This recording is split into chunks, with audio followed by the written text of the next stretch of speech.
Hoje, assunto extra. Um assunto muito importante que na minha edição do livro MFUNA não tem esse assunto. Eu acho que trata rapidinho alguma coisa sobre isso. Então, eu vou tratar especificamente nessa aula de hoje. Função injetora, sobrejetora e bijetora. Você já viu isso em alguma questão? Muito importante, tá? Vamos para a aula. Função injetora. A definição mais concisa que eu vi a respeito de função injetora foi uma professora na faculdade que falou. Ela falou assim: função injetora é a 1 a 1. O que quer dizer 1 a 1? Ela falou assim, ó, seja a função f definida de A para B, certo? Então a função injetora é para cada elemento do domínio corresponde somente a um elemento do contradomínio, certo?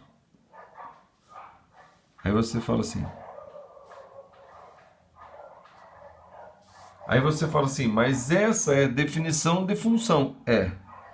Só que é o seguinte, ó. Para cada, na verdade seria o contrário, né? Eu deveria dizer, para cada elemento do contradomínio, só tem um elemento do domínio que gera ela, tá? Então a função injetora quer dizer assim, ó, que é 1 para 1. 1x para 1y. Então você verifica ela ao contrário. Você diz assim, ó, para esse x, quem é que gerou? Para esse y, quem é que gerou? Esse x, beleza. Para esse y, quem é que gerou? Esse x, beleza. Para esse y, quem gerou? Esse x, beleza. Tá? Você quer ver outra coisa, por exemplo? Seja o conjunto A e B e a função g definida de A para B, certo? Aí digamos assim, ó, daqui para cá deu esse elemento. Daqui para cá deu esse elemento. E daqui para cá deu esse elemento. Então veja, isso é função? Você pode querer falar que não, né? Você fala, não, calma aí. Função é todo elemento do domínio, só se corresponde a um elemento do contradomínio. Então desse daqui só sai uma seta, ó. Desse daqui só sai uma seta. Desse daqui só sai uma seta. Mas ela é injetora? Não. Por quê? Porque daí agora eu vou olhar para todo elemento do B. Então esse elemento do B só teve um x? Não. Esse elemento do B teve esse x, esse x, esse x. Então essa função não é injetora, porque para esse elemento do B houveram 3 valores de x que geraram ele. Entendeu? Então essa função não é injetora. A gente tem vontade de dizer, mas isso aqui não é nem função. Não é função, porque a função ela define daqui para cá, né? Para todo elemento do domínio só tem um elemento no contradomínio. Então, para esse elemento do domínio só tem um elemento no contradomínio. Você fala, não, mas tem esse. Não, não, não. Para esse elemento do domínio só tem um no contradomínio. Está aqui, ó, um. Então, desse daqui só se liga a esse aqui. Não se liga em mais nenhum outro aqui do contradomínio. Digamos que tem mais um aqui, mais um aqui, mais um aqui. Não. Daqui só sai uma seta que vai até aqui, ó. Desse daqui só sai uma seta que vai até aqui. Desse daqui só sai uma seta que vai até aqui. Entendeu? Então, todo elemento do domínio só tem um correspondente aqui. Mas, para ela ser injetora, quer dizer, todo elemento do contradomínio só teria que ter um correspondente no domínio. Mas esse aqui não tem. Esse aqui tem 1, 2, 3. Então não é. Mas esse daqui, ó, para esse elemento só tem esse. Só veio desse. Desse aqui, só veio desse. Desse aqui, só veio desse. Esse só veio desse, só veio desse. Entendeu? Então essa daqui é injetora. Porque é 1 para 1. 1 a 1. 1 para 1. Né? 1 para 1. 1 a 1. Certo? Para cada um daqui, um aqui. Não tem 2. Não tem como ter 2. Tá? Isso é função injetora. A gente pode falar assim, a função f de A em B é injetora, mas eu posso dizer que ela a função f de A em B, eu posso dizer que ela é injeção de A em B. F é uma injeção de A em B. É assim que fala, tá? Fui ver aqui que eu estava me confundindo. F é uma injeção de A em B. Tá certo? É isso, a função injetora, a gente fala assim. A gente pode falar assim, tá? Tem duas formas, né? F de A em B é uma função injetora de A em B. Mas eu também posso dizer F é uma injeção de A em B, tá bom? Tá. Outra forma de colocar essa informação da injeção é assim, ó. Eu pego dois valores de x do conjunto A, tá? Então eu pego x1 pertencente a A e x2 pertencente a A. Com x1 diferente de x2. Então, f de x1 vai ser diferente de f de x2, certo? Só que tem um detalhe aqui, ó. Se eu colocar assim, ó, eu pego x1 pertencente a A e x2 pertencente a A com x1 diferente de x2, então f de x1 é diferente de f de x2. Na verdade, tem uma imprecisão aqui. O correto seria eu dizer assim, ó. Para todo x1 pertencente a A e x2 pertencente a A, com x1 diferente de x2, então f de x1 vai ser diferente de f de x2. Para todo. Então, vou pegar, ó, esse x1 aqui. Está aqui x1 e está aqui x2. Então, eu pego esse x1 e esse x2. F de x1 é isso aqui, f de x2 é isso aqui. São diferentes? São. Então, quando x1 é diferente de x2, f de x1 é diferente de f de x2. Entendeu? Mas nesse aqui não. Ó. x1 é esse aqui, x2 é esse aqui. Então, x1 diferente de x2? Sim. E f de x1 é diferente de f de x2? Não, é igual. Então, essa aqui não é injetora. Entendeu? Então, outra forma de definir função injetora é assim, ó. Para todo, você pode arrumar qualquer dois elementos do domínio, dois elementos quaisquer do domínio. Pega dois elementos, você pode pensar, vou pegar esse, não, com certeza aqui, não. Pega qualquer dois elementos do domínio, e você vai ver que a imagem de cada um desses elementos, ó, a imagem de x1 e a imagem de x2 vão ser diferentes sempre. Quando isso acontecer sempre, ó, para todo x1 pertencente a A e x2 pertencente a A, com x1 diferente de x2, então f de x1 vai ser igual a f de x2. Isso daqui também é uma definição para a função injetora. Certo? Agora, como eu falei, a definição mais concisa que eu vi sobre função injetora é assim, ó, 1 a 1, 1 para 1, 1 a 1. Então, um elemento daqui, um elemento daqui. Esse aqui, um elemento aqui para um elemento aqui. Não, ó, esse aqui vai para 3. Então não é 1 a 1. Isso aqui é 1 a 3. Daqui para cá é 1 a 3. Entendeu? 1 a 1 tem que ser um daqui com um daqui. Somente um daqui. Não tem um daqui com dois aqui ou um daqui com três aqui. Isso aqui não é injetora. Isso é injetora. Certo? Beleza? Tá. Agora, outra definição importante aqui, tá? Que tá extra ao livro. Eu vou voltar a falar sobre isso aqui quando a gente falar de gráfico, tá?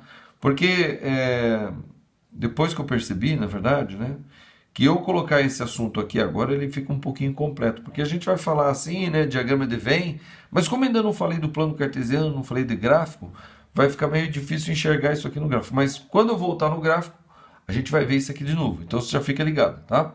Função sobrejetora, o que é que significa? Sobrejetora, eu defino assim, de forma concisa, assim, ó. Não sobra elemento no contradomínio. Como assim não sobra elemento no contradomínio? O que quer dizer é o seguinte, que outra forma de escrever, né? Outra forma, que o conjunto imagem é igual ao contradomínio. Pronto. O conjunto imagem é igual ao contradomínio. Então não sobra elemento no contradomínio. Tem aqui, ó. Seja a função f definida de A em B. Tá? F definida de A para B. Então, o A tem 1, 2, 3, 4, 5, 6 elementos. E o B tem 1, 2, 3, 4, 5, 6, 7, 8, 9, 10 elementos. Então, ó, esse daqui está relacionando com esse aqui. Esse aqui está relacionando com esse aqui. Esse aqui está relacionando com esse aqui. Esse aqui se relaciona com esse aqui. Esse daqui se relaciona com aquele lá. E esse daqui se relaciona com esse aqui. Beleza? É função? É. Por quê? Porque todo elemento do A só tem um correspondente em B. Certo? Mas é uma função sobrejetora de A para B? Ou eu também posso dizer assim, F é uma sobrejeção de A para B? Tá? Posso falar assim também, tá? Eu não coloquei aqui, né? Mas posso colocar assim. Eu vou colocar aqui, ó. Aqui em cima. F é uma injeção de A em B, tá? Pode colocar assim ó, também. E essa daqui, no caso, seria assim, ó. F é uma sobrejeção de A, vou colocar aqui, ó, em B. Tá? Também posso escrever assim, ó. Agora vamos ver. F é uma sobrejeção de A em B, então sobra elemento no contradomínio. O contradomínio é esse B aqui. Sobra elemento aqui, ó, tem esse, tem esse, tem esse, tem esse. Tem esses elementos aqui que não tem correspondente. Então é uma sobrejetora? Não. Mas daí como é que vai fazer? Como é que vai fazer então? Então vai ter que ter elemento aqui, né? Vai ter que ter alguma coisa que corresponde aqui, né? Mas não tem mais ninguém para corresponder para lá. Entendeu? Ó. Na verdade, para ser sobrejetora,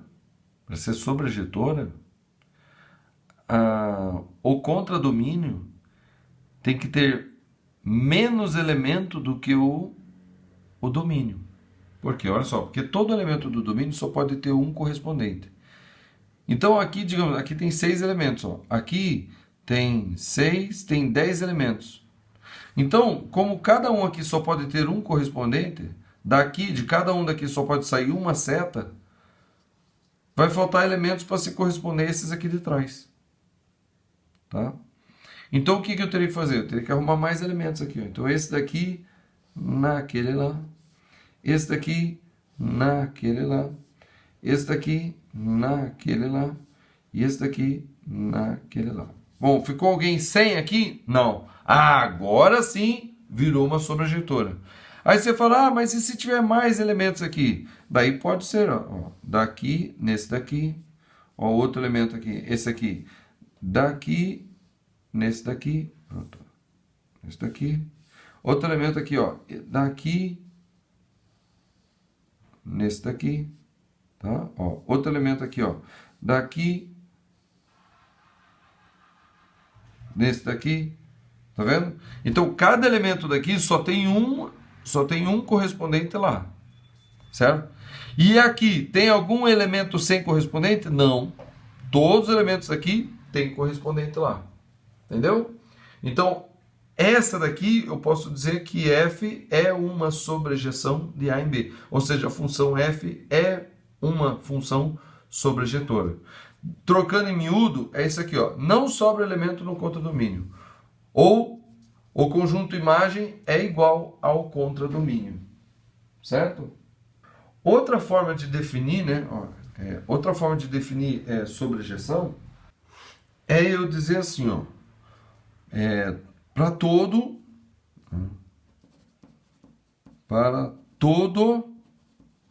y pertencente ao B existe um x pertencente ao A, tal que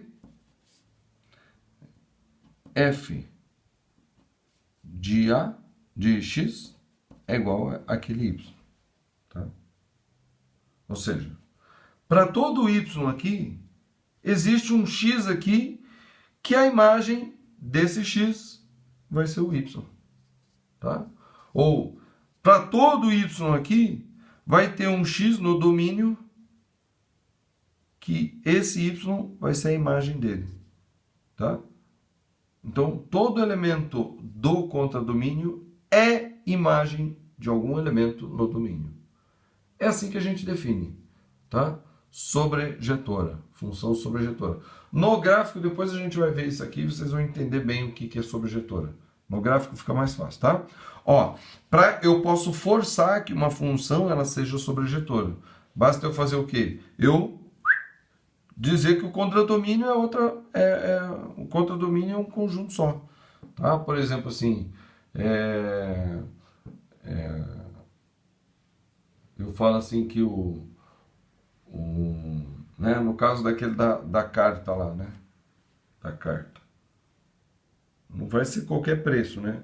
Não vai ser qualquer preço, mas vamos ver.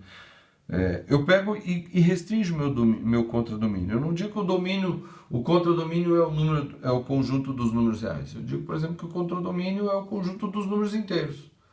Aí eu falo, ó, todo inteiro tem um correspondente lá no domínio, que é o conjunto dos números naturais, por exemplo, entendeu? É assim, eu posso restringir o contradomínio de tal forma que ele seja igual ao conjunto imagem, tá? Bom, depois a gente vai ver isso aqui no gráfico. Vamos ficar com essa definição por enquanto, tá? Agora, o que é uma função bijetora? Uma função bijetora é uma função que é ao mesmo tempo injetora e sobrejetora, tá? Então, é uma função, tá? Função bijetora é aquela que é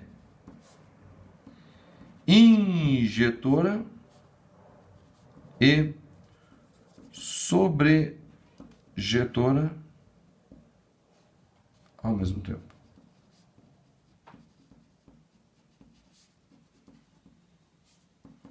Certo? Ao mesmo tempo.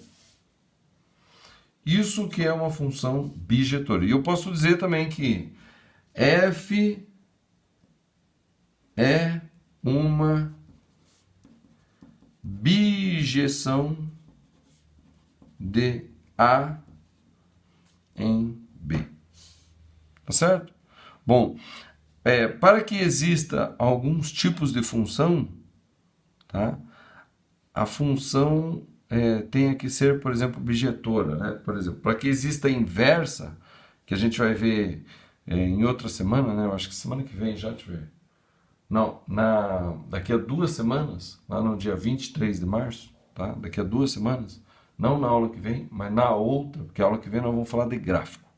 A aula que vem é muito importante, nós vamos falar de gráfico, e daí eu vou voltar nisso aqui, e através do gráfico eu vou mostrar um exemplo, talvez vários exemplos de cada tipo de função. O que é uma função injetora, o que é uma função sobrejetora, o que é uma função bijetora, tá? Mas, daqui a 2 semanas, nós vamos falar de função composta e função inversa. E a gente vai ver o seguinte, que para uma função ela ter inversa, ela tem que obrigatoriamente ser o quê? Uma função bijetora. Por quê?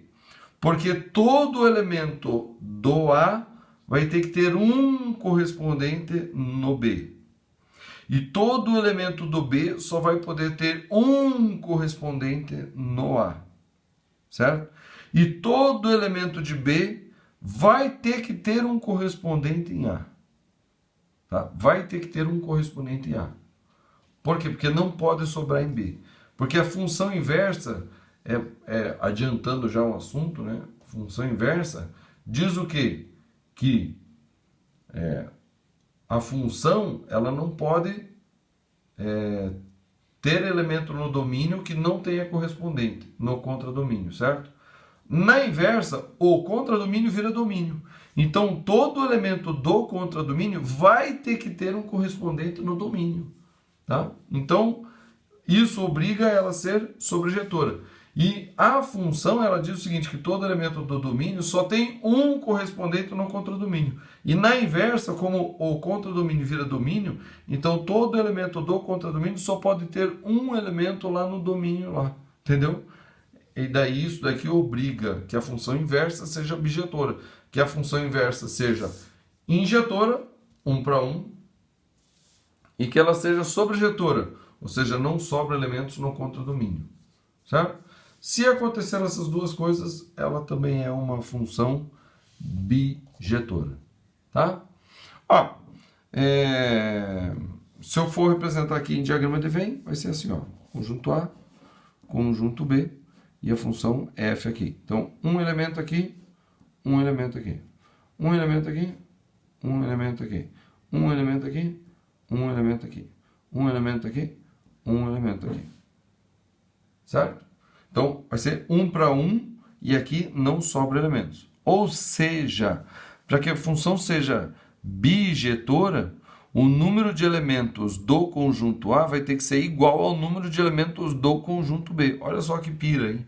Aí você fala, mas calma aí, o conjunto A tem infinitos elementos, porque é o conjunto dos números reais. Sim, aí o conjunto B vai ter que ter infinitos elementos e o mesmo número de elementos que tem o conjunto A. Ou seja, o infinito elementos do conjunto B vai ter que ser igual ao infinito elementos do conjunto A. Olha só que pira, né? Então, é 1 a 1, porque a função é bijetora. Então, vai ser 1 daqui com 1 daqui. Aqui não vai sobrar elementos, tá? Aqui não vai sobrar elementos. E todo elemento daqui só vai ter um correspondente lá. O conjunto imagem vai ser exatamente. Então, é 1 para 1. É 1 para 1 e aqui não sobra. Tá? Essa parte é interessante, hein? Que o número de elementos do conjunto B vai ter que ser igual ao número de elementos do conjunto A. Porque sempre vai ser 1 para 1, né? Se a função bijetora ela é injetora, e eu defini injetora como sendo 1 para 1, então quer dizer que 1 daqui com 1 aqui. Então se esse aqui tem 1000 elementos, esse aqui vai ter que ter 1000 elementos, porque 1 aqui, 1 aqui. E aqui não vai ter elementos sobrando, então não vai ter 1001 ali, 1 sem elemento. Não, aquele ali não faz parte. Então vai ser 1 para 1, né? E aqui não vai sobrar elementos. Isso é uma função bijetora. Certo? A quantidade de elementos aqui vai ser a quantidade de elementos aqui, igualzinho. Beleza? Bom, vamos ficar só com isso hoje. Tá? Vamos ficar só com isso hoje, é suficiente.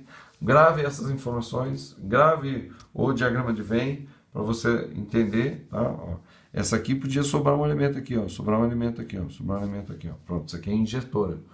É 1 para 1, 1 para 1, 1 para 1, 1 para 1. Aí você fala, mas esse aqui? Não, esse aqui não tem. Esse aqui não tem correspondente.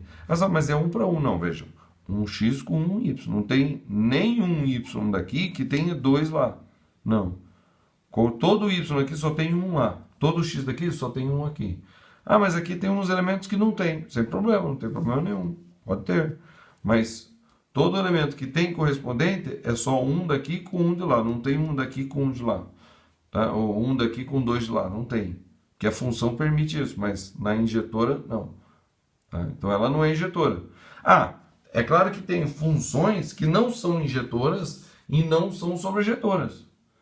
Tá? E se elas não são injetoras nem sobrejetoras, elas não são o quê? Bijetoras. Porque para ser objetora, ela tem que ser isso e isso. Então, se ela não é isso, ela já não é bijetora. E se ela não é isso, ela não é nem injetora nem sobrejetora. Ela é o quê? Ela é nada. Ela é nada, ela não tem nome. Você não vai chamar ela de função, vai dar um nome para ela. Não, ela simplesmente ela não é injetora e não é sobrejetora. E, consequentemente, ela não é bijetora. Simples assim. Beleza? Então, esse é o exemplo. Se você tiver alguma dúvida, né? Pode ser que eu não tenha abordado alguma coisa, vai aqui nos comentários, pergunta ali, que eu terei o prazer de responder para você, tá bom? É o seguinte, a parte gráfica dessa parte eu volto na semana que vem. Quando eu falar do gráfico de uma função, eu volto na semana que vem e eu explico a parte gráfica da injetora, sobrejetora e bijetora. Beleza? Curta o vídeo, chama mais gente para vir estudar aqui. Por essa semana é só, essa aula foi leve, essa aula aqui nem tem tanto, né? Na verdade, se você quiser ver algum exercício sobre essa parte aqui de sobrejetora, injetora, bijetora, você vai ter que olhar na lista de exercício do Milk-E-Mate. Tá? Na lista de exercícios do Milk-E-Mate tem exercícios de injetora e sobrejetora. Tá? E tem ainda um outro tipo de função que a gente chama de função par e função ímpar também, tá bom? Que eu vou abordar em outro momento, eu abordo essa função par e função ímpar. Beleza? Então é isso aí, curta o vídeo, compartilha e chama a gente para vir estudar aqui com a gente. Vamos que vamos e até semana que vem.